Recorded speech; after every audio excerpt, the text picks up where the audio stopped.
Let's begin by discussing the Belfast band Kneecap, who've been facing controversy over footage that surfaced of a member seemingly saying, "Kill your local MP," and another clip appearing to show a band member shouting support for Hamas and Hezbollah at a concert. The incidents led the band to issue an apology on Monday to the families of murdered MPs Sir David Amess and Joe Cox, stating that they never supported Hamas or Hezbollah and rejected any suggestion that we would seek to incite violence against any MP or individual. As a result, several of Kneecap's gigs have been cancelled, including one at Cornwall's Eden Project. The row has been discussed in the House of Commons and has provoked some strong political reaction back here at home. Michael, I want to go to you first because, again, this has been well versed and well debated over the past week. What have you made of just the general pushback, political reaction to the band Kneecap? Because I was trying to think back, I don't think we've ever had a band, certainly not in recent times, that have generated such kind of black and white reactions. Well, my memory goes back perhaps a little further than yours, and I'll maybe come up with something along those lines. But first of all, I'd say that, the two things they've said were wrong. And therefore the criticism of what they've said is justified. Although I am not inclined to join the whole pile-on that was seen in the media and in the political class. It's fair enough, the governments have made measured criticisms and those are valid. But when I see, Sharon Osbourne, Councillor Jim Rogers, Mark Francois all piling in, I think, no, this is getting out of hand. As I said, both things are wrong. You cannot say kill your MP, even in jest, even in satire. You cannot say that. And similarly, you can't express support for Hamas, terrorist organisations such as Hamas and Hezbollah. However, Kneecap have said they've apologised to various people, and it's not just the two families of the two MPs. The reason that's wrong is MPs and elected representatives generally take dogs abuse. They're threatened all the time. They're intimidated. It's not a laughing matter. It's not something even that should be the subject of satire. But they've apologised, they've recognised that. And when they say that it is not their intention to incite hatred against anyone, any individual, I believe them.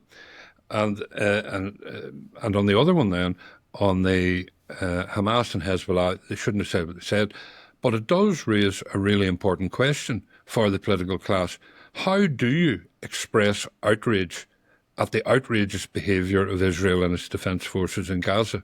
And if you look at the British Labour Party under Keir Starmer, anyone virtually who criticises the Israeli government or the defence forces is wide open to the charge of anti-Semitism and likely to get thrown out of the party. So we have this highly regarded human rights lawyer leading the Labour Party, and he's effectively closed down free speech on the appalling behaviour of Israel in Gaza. So there's a question there for all of us. So why are Kneecap doing this? They are an artistic act who thrive on controversy, on outrage, on even causing offence. That's their style. You only have to look at their mode of transport. They're running around in something that looks like a police or army Land Rover festooned in Irish tricolours, and you look at the names they've chosen and so on. So that's what they're at. They've gone too far, but nonetheless, that is what they're at. And I believe them when they say they're not trying to cause offence. Let me just make one more point.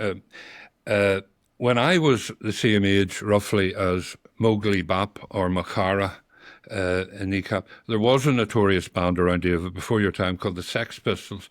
They had banned songs including God Save the Queen, She Ain't a Human Being, Anarchy in the UK. They spat at their audience. They were covered in piercings. They were angry and shouting their heads off, led by Johnny Rotten and Sid Vicious. Now, many years later, Johnny Rotten, John Lydon, their frontman, is now something of a national treasure. We do get these outrageous bands from time to time, and that's the vein that Kneecap are in. And I would say to anybody, if you really want to understand what they're about, go and see their film. Their BAFTA award-winning film, which for the prudish maybe uncomfortably has scenes of explicit sex, drug taking, bad language, fierce republicanism. But when you come away from it, the overall take is it's very funny. And that they're actually taking the proverbial out of all of these things, with the exception possibly of the Irish language, where they are serious. And in that vein, there's something of a cultural phenomenon, because there's loads of young people flocking to Irish classes because Kneecap has made the Irish language cool. Michael, And your there's weekends must be a lot of fun. Kneecap or TUV rallies, my goodness. What are we going to find out next? Well, I did go to a few Sex Pistols concerts in my day. Oh, good grace. Clutch the pearls. At least it wasn't a Dana concert or anything like that. For anyone who knows Father Ted, you'll get the reference.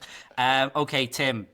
Michael, by the way, thanks for that overview, because I think there is a lot to unpick here, because quite often one of the things that's frustrated me about the discussion this week is that everyone, I think there is a lot of simplistic arguments around this, so there is a lot of nuance to this. So Tim, what did you make of just everything bundled together? What did you make of it? Well, I think you've got to go back to the very start of all this, whenever the band were starting to come to prominence. And the first time I ever came across them was in a Belfast Telegraph feature piece about this edgy new West Belfast band that were performing across the city. And it did seem to me at the time, and this isn't something I came to after the event. It was after I read that article, I thought, well, they're not going to go anywhere. They're not going to be big because they can't. The very name that they've got, Kneecap, the very fact that one of the members of the band is called DJ Provo, like how can well, DJ Provi, whatever it is, very important. Provi. So very important that they use Provo in Irish. So it interested me that the media got on their case in terms of promoting them. It interested me that everybody was pushing them as some sort of edgy breath of fresh air.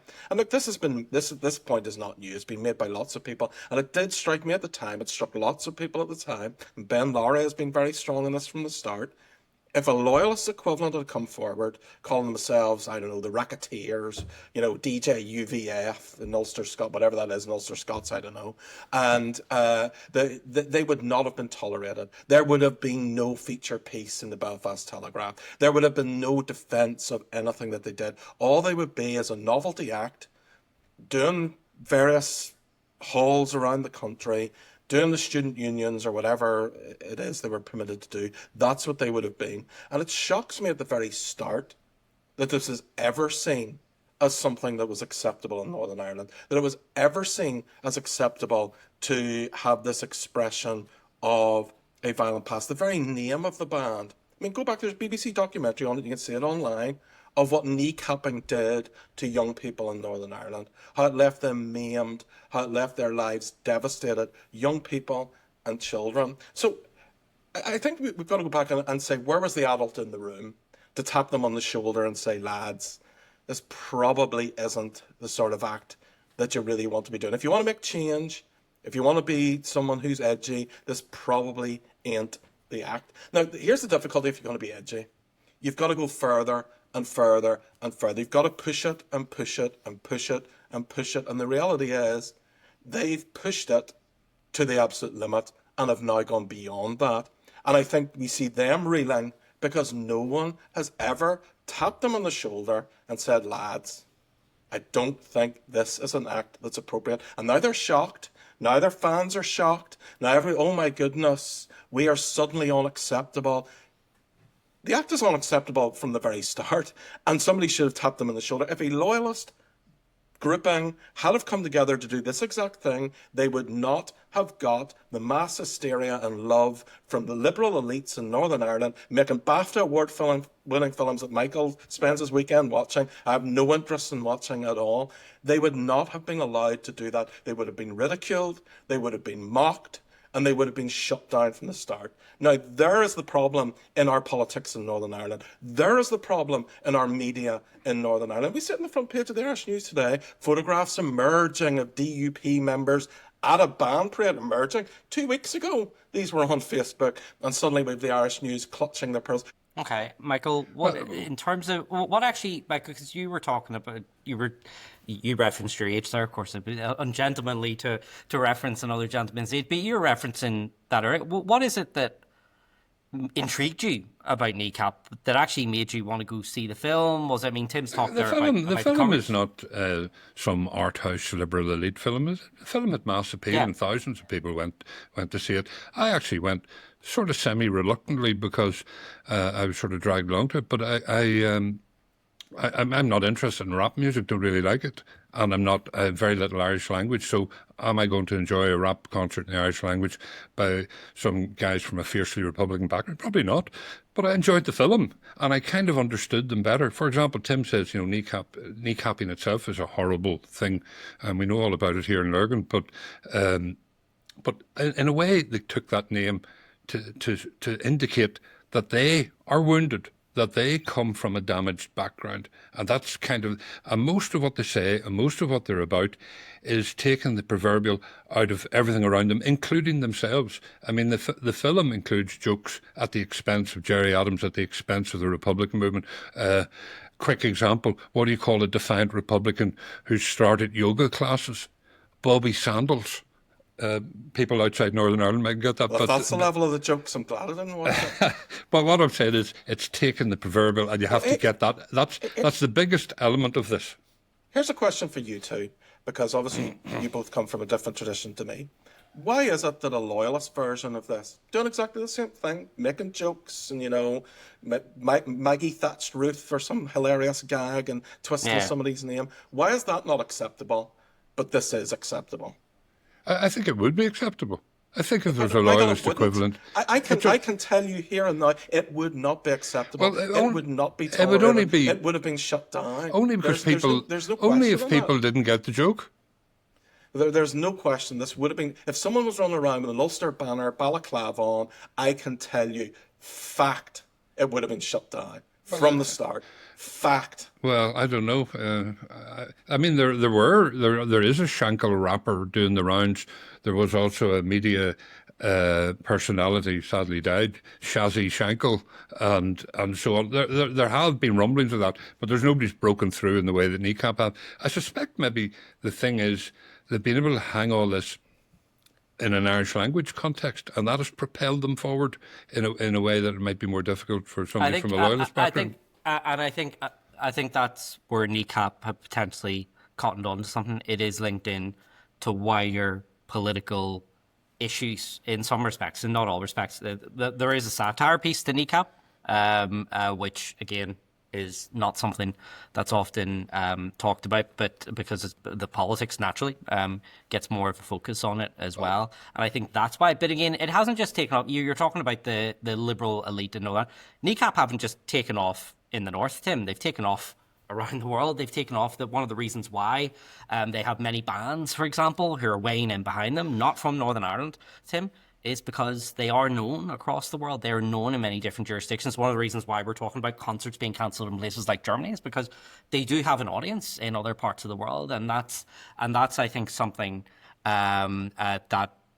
So it's not just a Northern Ireland creation, Tim. It's not just that the Belfast Telegraph gave them a feature and then that's why they are where they are. They are where they are because there's a market for them, Tim. But also there's a market for that type. I mean, Michael was talking there about the Sex Pistols. There has always been a market for kind of what is perceived as anti-establishment or challenging orthodoxy in music, and Kneecap are just filling that at the moment. Well, I think. In terms of that may well be true, and we've always had edgy bands and young people. Yeah, we always and Kneecap and just on that. Sorry to interrupt you, Tim, but just jump in because this has been made by a number of different people who are more interested in music than I am. That there have always been to varying different degrees. There have always been bands like Kneecap in various different degrees in the music industry. Well, Stiff Little Fingers come to mind as a sort of angry band that commented fairly savagely. There's a million miles between alternative Ulster and what Kneecap have done. What about Suspect Device?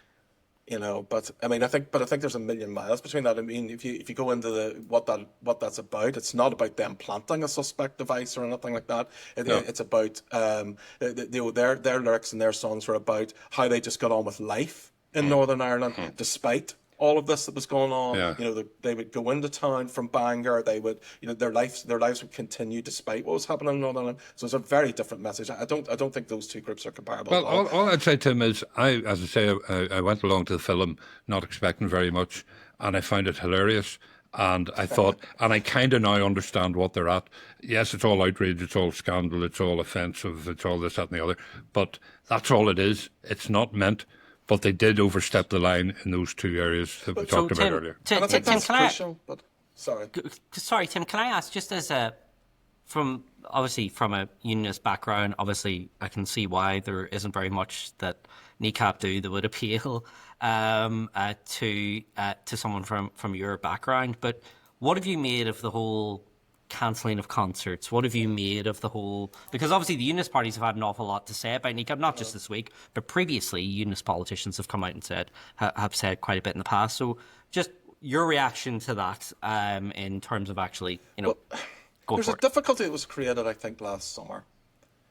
Because there were people who put out tweets on social media that were unacceptable, that were hate speech, that were wrong, that were rightly brought to court. Those people were rightly prosecuted, and they faced criminal sanctions as a result. So we have a situation right now where people who were nobodies, who didn't have a platform, made social media tweets and went to prison, some of them for very long periods of time. And I think there's a feeling amongst people that those prison sentences were probably too long. I mean, there's a Tory councillor's wife who went to prison for 3 years. A mother, never been in trouble before. What she said was disgusting. What she said was wrong. What she said met the evidential test of hate speech, and she was rightly prosecuted, but 3 years in prison for what she said. I think it was excessive and too far. But a precedent has been set. A precedent's been set in English courts, and we have precedent for what this type of speech could attract in terms of criminal sanction. So I think we've got a very interesting few months ahead, because I think, given what happened last summer, there's no other option for the British prosecutorial services other than to bring Kneecap to court. And Gavin Robinson reflected that during the week in what he said in his statement. He's absolutely right. Well, and these comments should be going to court. Now, there's a precedent set for what the criminal sanction is for those, given what we saw last summer. So it's going to be interesting to see what happens, because these comments should be in court and should be interrogated in a court. But Michael, obviously I listened to their manager was on RTE during the week, giving an interview to Miriam O'Callaghan. And he was talking about the fact that, the scrutiny that this band has been held up to for, comments, leaving outside some of those other things. But in terms of some of their commentary around what's going on in the Middle East has been something that's caused a lot of debate, Michael. And he was kind of saying, it's an unfair level of scrutiny when you consider some of the scrutiny that government's been put under this. So what have you made of that argument as well? Well, I don't think that defends them from the things they said. But, and as Tim has said, in fact, to quote Tim, there's this pesky thing called the law, and it will come into play, and we'll see how that plays out. I don't think it'll reach, who knows, but I don't think it'll reach the same level of sanction as the cases that Tim referred to, simply because when courts, if it reaches court, if they look at intention behind words, they'll see something different there. But let's see. Let's just wait and find out. As for what the manager of the band said, yeah, he's right, but it's not a defence for their remarks. But he is right. There is a real problem at the moment, particularly with the Israeli behaviour in Gaza, how people can express opposition to that or express outrage at it and not be labelled anti-Semitic or hate-filled or whatever it might be. That is a problem, not just for Kneecap or for Northern Ireland. That's a problem for all of us in the UK and beyond. Well, I don't see that as a problem at all. I mean, I have no problem in saying, what Israel's doing in Gaza is outrageous and gone far too far. You wouldn't say it if you were an MP. Would you say it if you were an MP in the Labour Party? As an MP, an MLA, or if it was the President of the United States of America. I mean, that's the right thing to say. But my point is, you'd be out. I'm not sure whether it's difficult. Well, it may well be, but that's the right thing to say, and I have no difficulty saying that. I have no difficulty saying Kneecap are wrong as well. I think there's a distinction to be made. There's a distinction to be made between an act that is doing something that is clearly an act. They're singing a song, they're rapping some, I don't know what you do, singing a rap or whatever it is you do, and or a comedian doing a stand-up Oh, performance. you're so uncool, Tim. You really are. I mean, rap music ended for me with Vanilla Ice, but I don't know, whatever you do with a rap, and whatever you do in a comedy performance. But there's a difference between when we know the performance starts and the performance ends, and what you do in that. And I think you've got much more leeway in what you say and what you do between what you're saying between songs or after the gig, or when the gig's finished, if you're a comedian and you come back on stage, say, I have something serious to say, and then you make a political point that's videoed and that's put on social media. That, there is a distinct difference between what we all know as the act and what we see as the interlude between times. And what Kneecap are being criticised for is not their music, not what they're saying when they're singing songs, not what they're saying when the act is live.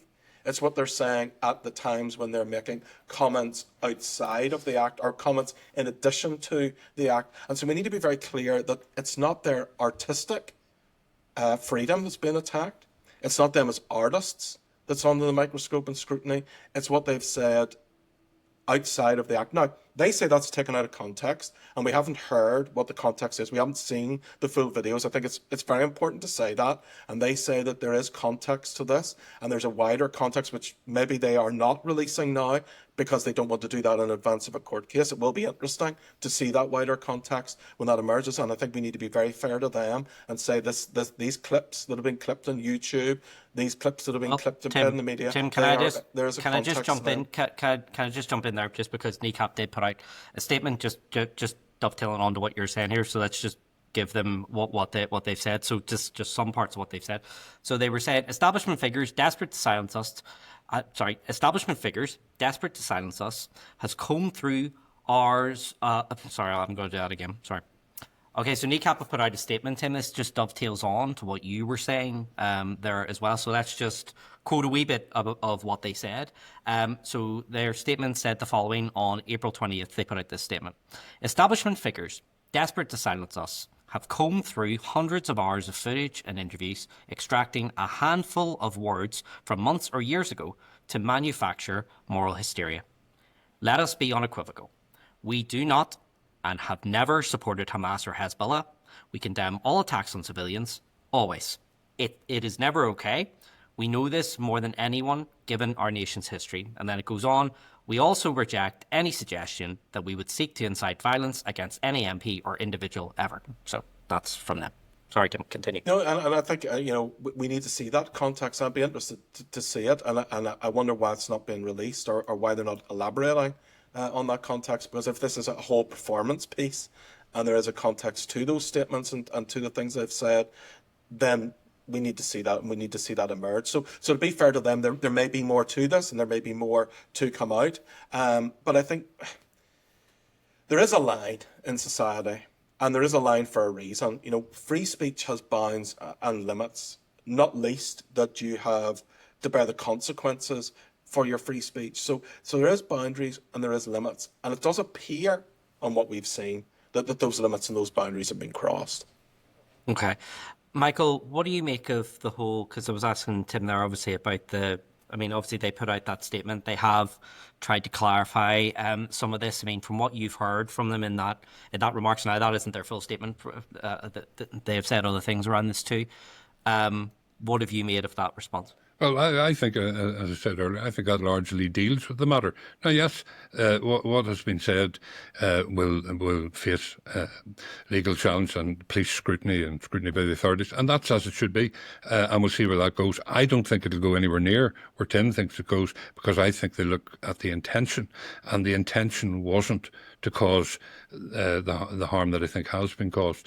I think they crossed the line. I think they'll learn a lesson from this, and they'll continue to be outrageous and offensive, but they'll learn a lesson from this. Yeah, and obviously, whenever the families of, obviously there have been 2 MPs have been murdered within the past 8-9 years, and whenever their relatives of both of those families came out and said what they said, it was obviously something that they had to respond to in that way too. Just finally on this, Tim, because you were raising something interesting there about kind of the the tone and tenor of how we have these cultural. I mean, we've actually, this podcast has only been going a couple of weeks, and we've actually stepped into kind of cultural issues and how we do these things a number of times. And I know you've made a big pitch about a big cultural accommodation that we need to make, but I mean, it seems to me that like Kneecap, obviously, the Kneecap debate kind of flows a bit into that, isn't it? Because you can have this act that are producing such polarized responses to him. I mean, there are literally people online who I've seen who think that Kneecap can do no wrong, but there are equally some people who think that they can't do anything right, and that kind of like that this act needs to be shut down. I mean, in terms of that cultural expression, how do you deal with the Kneecaps in your grand bargain on cultural accommodation? Well, yeah, I think we do need to be a more tolerant of each side, and it comes back to what I said at the start. There would not be cultural accommodation, and I really respectfully disagree with the both of you in this. I don't think there would be cultural. Well, I know there wouldn't be cultural accommodation on loyalism or the unionist side of the fence for this type of act. The acts we referenced earlier and the TikTokers that we referenced earlier, their act has to in some way be quite a bit further from the line than a Republican or a Nationalist equivalent. They can go much, much closer to the line than what a Unionist or a Loyalist comedian or act can do. A Unionist and a Loyalist comedian does very, very well if they're apologising all the time, saying, sorry, sorry, sorry, not me, I'm just a fun-loving guy, and I just love everybody. That's how a Unionist, somebody from a Unionist or a Loyalist background gets on. That's how they get to be famous actors in London, if they're always apologetic and, oh my goodness, I've gone outside Northern Ireland and I've seen, I was a bigot, and then you get on, you get lauded, and you get BAFTAs, and you get awards. If you go outside of Northern Ireland and you say, look, I'm a unionist, like Jim McDonald from Coronation Street. I mean, everyone wants to cancel him because he's a unionist, loyalist, and he's proud of where he's come from. I've forgotten his real name, but so I have. And so he. I've forgotten his name too. No, Jim McDonald. Charlie Lawson. That's him. And he obviously is someone who's proud of his heritage, proud of his background. And it does him no good, it has to be said, to be that. So I think that there's something culturally where he gets you can still do it though, Tim. But Tim, Nationalists can wear their culture. You're acting like Kneecap. Charlie goes out and does his thing, but you're acting like Kneecap get no criticism. Tim, let's go on to their Twitter feed and see. And rightly so, Tim. If you're gonna, I agreed with what you said. Sorry, if you're gonna, apology. I think it was Michael actually, who was saying about if you're going to be provocative, you're going to get provocative responses back. So you can't, it's a bit like, whenever people do things publicly, Tim, you're going to get responses back. So, Kneecap do get criticised, Tim. They're not, you're almost painting it as if, they do their thing, but Charlie does it. They're accepted to go to the line and even beyond the line, and they're still accepted. Somebody from a unionist, loyalist, cultural background, they go close to the line and they're not accepted. They're immediately cancelled. Charlie Lawson. That's the difference. Charlie Lawson is accepted, so he is. So, and I think that's the difference, and that's the difficulty. Okay. Is unionists, loyalists cannot go near that line, cannot even come close to it. They're only accepted in apology mode. That's where they gain credence and popularity, and that is entirely different to Republican these apologetic people like Van Morrison. Well, I mean, we'll not go into him. We don't want any legal difficulties, Michael, so we'll leave that one there. So Michael, now that Michael, you put your violin down, and by the way, for anyone who's maybe listening to us rather than watching us on YouTube, whilst Tim was talking there, Michael had a wee violin playing as Tim. Simply proving my point. Go on ahead, Michael. Give us your parting thoughts on this topic. Well, I think it's been interesting. I think it's been interesting the extent of the criticism and who's really putting the boot in and who's trying to move on. I mean, for example, Simon Harris, while the Irish government criticised Kneecap, Simon Harris was much more nuanced and he said we need to get past this because Israel and Gaza is a real issue and we need to get on to it without the distraction of Kneecap. So I think lessons will be learned all around, but I think Kneecap, despite these cancelled concerts and all the rest of it, will continue. In fact, this will probably boost them in the end.